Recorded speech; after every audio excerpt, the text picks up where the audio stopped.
आगे बढ़ते हैं। मुख्यमंत्री गहलोत का महत्वपूर्ण फैसला, सभी आंगनबाड़ी कार्यकर्ताओं और सहयोगिनियों को मिलेगी दो अतिरिक्त साड़ी और पोशाक। 9 करोड़ 92 लाख रुपए के अतिरिक्त प्रावधान का अनुमोदन किया गया है। राजस्थान के सभी 62,020 आंगनबाड़ी केंद्रों के लिए कुल 2,48,080 साड़ियां या पोशाकों के लिए प्रति इकाई 400 रुपए की दर से 9 करोड़ 92 लाख रुपए से अधिक व्यय होंगे, यानी कि खर्च होंगे। सभी पोशाकों पर पोषण अभियान का लोगो लगाना आवश्यक होगा। राजीव गांधी लिफ्ट नहर की फेज 3 परियोजना राज्य निधि में संचालित होगी। जोधपुर शहर 5 कस्बों और 2000 से ज्यादा गांवों के लिए पेयजल व्यवस्था होगी। 1454 करोड़ लागत की इस परियोजना के प्रस्ताव का अनुमोदन किया गया है। तो मुख्यमंत्री अशोक गहलोत ने 2 बड़े फैसले लिए। पहला फैसला, दरअसल आंगनबाड़ी केंद्रों पर जो लगी हुई हैं 2,48,080 साड़ियां या फिर पोशाक, उनके लिए दी जाएंगी 400 रुपए प्रति की दर से। 9 करोड़ 92 लाख रुपए से ज्यादा का इस पर खर्च आएगा। जितनी भी पोशाकें होंगी या साड़ियां होंगी, उन पर पोषण अभियान का लोगो लगाना जरूरी होगा, आवश्यक होगा। इसके अलावा जो दूसरी बड़ी घोषणा कही यहाँ सौगात मुख्यमंत्री की तरफ से, वो राजीव गांधी लिफ्ट नहर की फेज 3 परियोजना राज्य निधि से संचालित होगी। जोधपुर शहर 5 कस्बों और 2000 से ज्यादा गांवों के लिए पेयजल व्यवस्था इससे सुनिश्चित हो पाएगी। 1454 करोड़ लागत की इस परियोजना के प्रस्ताव का भी अनुमोदन हुआ। और बात करते हैं पंजाब में कांग्रेस का आंतरिक संकट चरम पर नजर आ रहा है। दरअसल कैप्टन अमरिंदर सिंह और नवजोत सिंह सिद्धू आमने सामने एक बार फिर खड़े हो गए। आलाकमान ने दिया था दोनों के बीच समझौते का फॉर्मूला। सिद्धू को प्रचार अभियान समिति का प्रमुख बनाने का फॉर्मूला दिया गया था। इसके अलावा 2 डिप्टी सीएम और नया प्रदेशाध्यक्ष बनाने का फॉर्मूला भी दिया गया था। लेकिन अब सिद्धू ने इससे साफ इनकार कर दिया है। किसी भी समझौते या फॉर्मूले की संभावना से इनकार कर दिया गया है। अब सवाल यह खड़ा हो रहा है कि क्या अब नवजोत सिंह सिद्धू कांग्रेस को छोड़ देंगे। बीजेपी से वो कांग्रेस में शामिल हुए थे और तभी से कैप्टन अमरिंदर के साथ उनका विवाद चल रहा था। बीते कुछ दिनों में विवाद इतना ज्यादा पहुंचा था कि यह मामला दिल्ली तक पहुंच गया था। उसके बाद समझौता कमेटी बनाई गई, समझौते सामने आए, लेकिन उससे नवजोत सिंह सिद्धू ने इनकार कर दिया। और इसके बाद सवाल खड़ा हुआ कि क्या नवजोत सिंह सिद्धू एक बार कांग्रेस को छोड़ सकते हैं, और यदि ऐसा हुआ तो फिर राजस्थान में पायलट गुट का आगे का रुख क्या रहेगा, यह भी अपने आप एक बड़ा सवाल खड़ा हो गया। क्योंकि राजस्थान में भी पायलट कैंप के सामने आत्मसमर्पण की संभावनाएं काफी कम नजर आती है।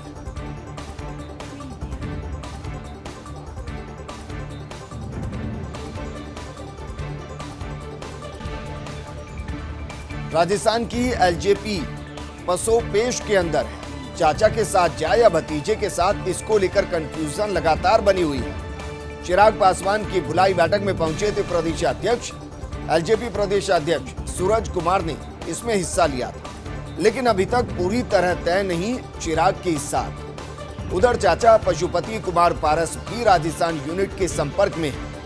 रामविलास युग में राजस्थान ने दिया एलजेपी को एक विधायक, और उस वक्त साल 2003 में रणवीर सिंह गुढ़ा बने थे उदयपुर वाटी से विधायक। आगामी दिनों में राज्य इकाई बुलाएगी प्रदेश स्तरीय बैठक, फिर तय होगा कि चाचा के साथ जाना है या भतीजे के साथ जाना है।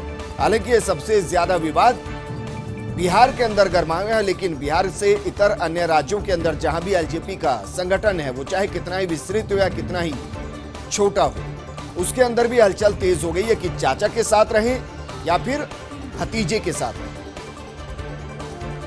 वहीं कांग्रेस ने की राजस्थान सरकार की सराहना। कोरोना काल में बेहतरीन प्रबंधन के लिए सराहना की गई है। कांग्रेस के आधिकारिक ट्विटर हैंडल से ये ट्वीट किया गया और कहा गया कि राजस्थान सरकार ने महामारी प्रबंधन में सराहनीय काम किया है।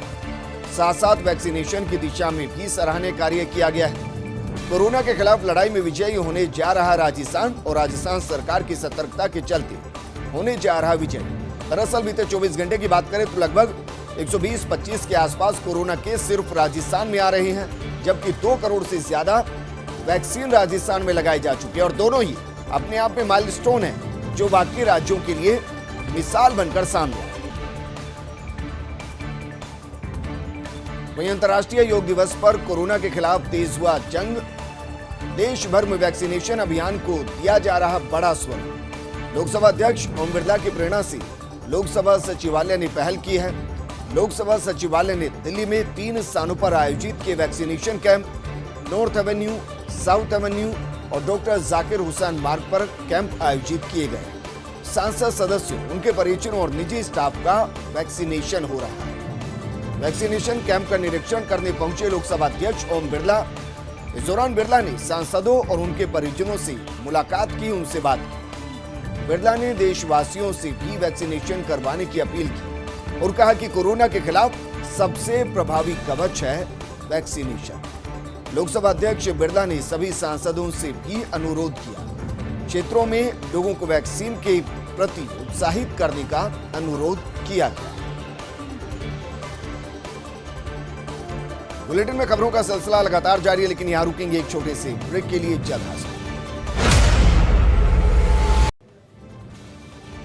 ब्रेक के बाद आपका स्वागत और बात करते हैं फर्स्ट इंडिया अखबार में जीएस संधू के लेख की। दरअसल why should developing countries put up with bullying from big pharmas, यानी कि वैक्सीनेशन को लेकर बोले रिटायर्ड आईएएस जीएस सिंधु और कहा कि धरती के 70% आबादी को वैक्सीन के लिए चाहिए 1100 करोड़ डोज, लेकिन 15 जून तक 245 करोड़ लोग ही वैक्सीनेट हो पाए।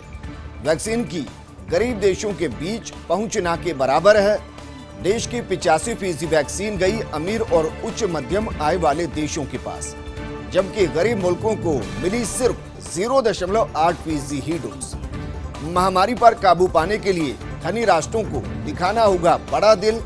मानवता को बचाने के लिए अपने दृष्टिकोण में बदलाव करना होगा।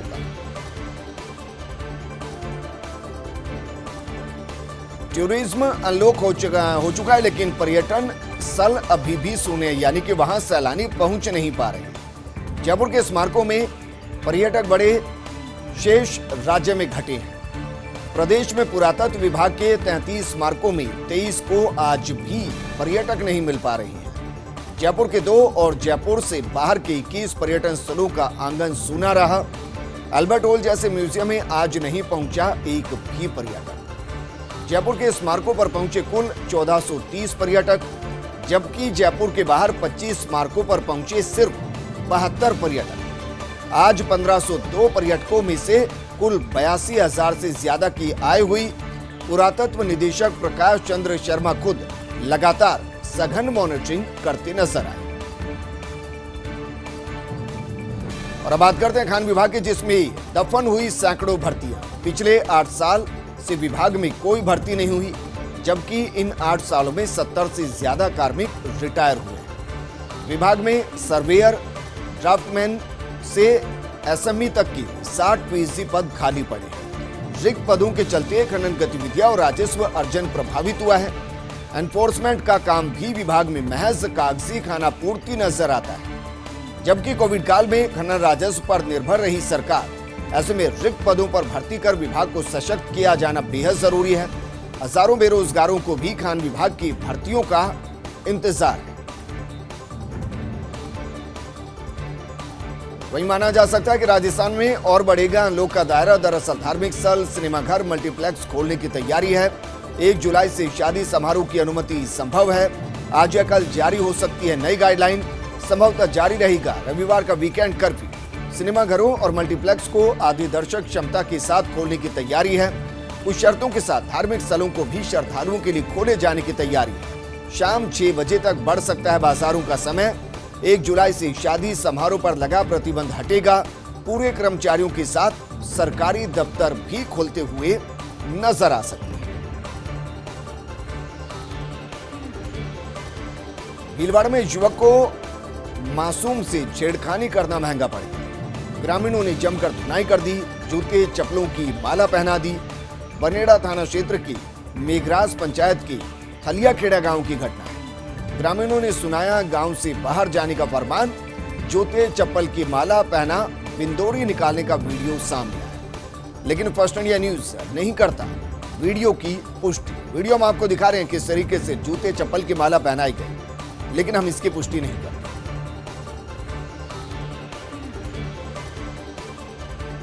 ये देखिए तस्वीर हम आपको दिखा रहे हैं किस तरीके से जूते चप्पल की माला पहनाई गई, थप्पड़ों से उसको पीटा गया, बिंदोरी एक तरीके से निकाली गई। फर्स्ट इंडिया न्यूज वीडियो की पुष्टि नहीं करता। सवाल यह है कि अगर ये वीडियो सही है, अगर इस तरीके से किया गया है, तो जिन्होंने ऐसा किया है उनके खिलाफ क्या कार्रवाई की जाएगी। भीलवाड़ा का ये वीडियो बताया जा रहा है, एक्सक्लूसिव वीडियो हम आपको दिखा रहे हैं। जरा देखिए, मुंह को काला किया गया, जूतों की माला पहनाई गई, लोग वीडियो बनाते नजर आए, वीडियो को वायरल किया गया, लेकिन जिस तरीके से शख्स खड़ा हुआ है वो सहमा हुआ है। उसकी पिटाई की गई है, मुंह को काला किया गया है, जूतों की माला पहनाई गई है, बिंदोरी निकाली गई। वीडियो वायरल हुआ है, सोशल मीडिया पर जमकर यह वीडियो वायरल हो रहा है। ग्रामीणों ने जमकर धुनाई की है। बनेड़ा थाना क्षेत्र की मेघराज पंचायत की थलियाखेड़ा गांव की यह घटना बताई जा रही है और ग्रामीणों ने गांव के बाहर तक बिंदोरी भी निकाली। जरा देखिए किस तरीके से मुंह को काला किया गया, जूतों की माला पहनाई गई। वीडियो बनाते लोग आपको तस्वीरों में नजर आ रहे हैं। एक महिला आती है जो बाकायदा थप्पड़ भी बरसाती दिखाई देती है।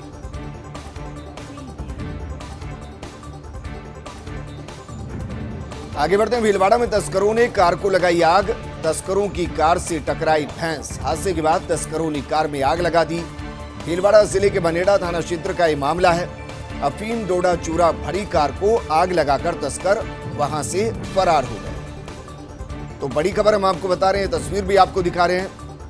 दरअसल इसके अंदर डोडा चूरा भरा हुआ था, भैंस से ये कार टकरा गई और उसके बाद इसमें आग लगा दी गई। आग लगाने के बाद तस्कर फरार हो गए। एक्सक्लूसिव तस्वीर हम आपको दिखा रहे हैं। सवाल यह है कि जब इसको आग लगाई गई उससे पहले डोडा चूरा निकाल लिया गया या फिर वो इसी के अंदर मौजूद था और उसी के साथ आग लगा दी गई। आगे बढ़ते हैं। चिकित्सा मंत्री डॉक्टर रघु शर्मा की संघर्ष की कहानी। जेके लोन अस्पताल का निरीक्षण करने पहुंचे चिकित्सा मंत्री। अस्पताल में प्रवेश करते ही डॉक्टर शर्मा ने गणेश मंदिर के दर्शन किए। इस दौरान जब चिकित्सकों ने उन्हें मंदिर के बारे में जानकारी दी तो उन्होंने कहा कि यहाँ पर पहले चबूतरा हुआ करता था। मैं छात्र जीवन में कई बार इस जगह पर रात को सोया हूँ। चिकित्सा मंत्री की ये बात सुनकर चिकित्सक भी दंग रह गए और कहने लगी, सचमुच बगैर मेहनत के नहीं मिलता कोई मुकाम। लोकसभा अध्यक्ष ओम बिरला ने दी शुभकामनाएं और कहा कि संपूर्ण विश्व समुदाय को योग दिवस की बधाई। योग के माध्यम से सबकी कुशलता, स्वास्थ्य एवं दीर्घ आयु की कामना करता हूं। भारत की प्राचीन समृद्ध संस्कृति और सभ्यता की देन है योग। योग में शारीरिक क्रिया नहीं बल्कि एक साधना है। योग आत्मा को परमात्मा और मनुष्य को प्रकृति के साथ जोड़ता है। योग संतुलित वातावरण और शांतिपूर्ण विश्व के निर्माण का रास्ता दिखाता है। स्वस्थ जीवन जीने के लिए सभी योग को दिनचर्या का हिस्सा बनाना चाहिए। जैसलमेर में जवानों का योग नजर आया। भारत पाक सीमा पर जवानों ने योग किया। अंतर्राष्ट्रीय बॉर्डर पर बीएसएफ के जवानों ने भी योग किया। सभी सीमा चौकियों पर योग प्राणायाम किया गया। सीमा पर जवानों ने योग कर अद्भुत नजारा प्रस्तुत किया। योग दिवस पर जवानों ने यह भी कहा कि सीमा रक्षा से बड़ा कोई योग नहीं और योग की कोई सीमा नहीं। इस बुलेटिन में फिलहाल इतना ही, लेकिन आप बने रहिए फर्स्ट इंडिया न्यूज के साथ क्योंकि खबरों का सिलसिला लगातार जारी है। नमस्कार।